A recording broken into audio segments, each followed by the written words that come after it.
Waterhouse FC coach Glendon Admiral Bailey says he'll not allow his team to be caught up in the off-field issues which have delayed the start of the 2017-2018 Red Stripe Premier League.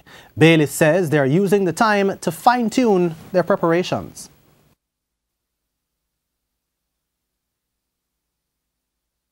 You could see that some of the players were disappointed.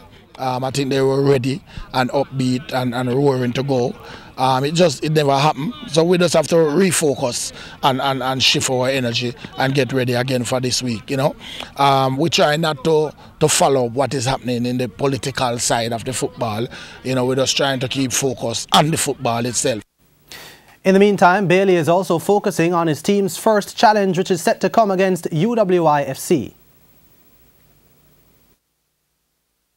We are up against a team that has been doing well for the last maybe 3-4 seasons.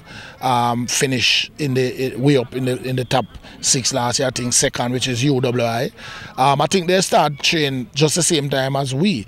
So there's no surprise there in terms of I know some team never ready, glad for this pushback. But I don't think we and UWI is two of those teams. Meanwhile, the delay has been welcomed by defender Sean Laws, who recently transferred to Waterhouse. I think I need about 2 to 3 weeks, to be honest. And I want to get somewhere I'm like maybe 60–70% right now. So definitely work in progress to get there. The campaign will see coach Glendon Admiral Bailey in his first full season with the club, having taken up the job midway last season.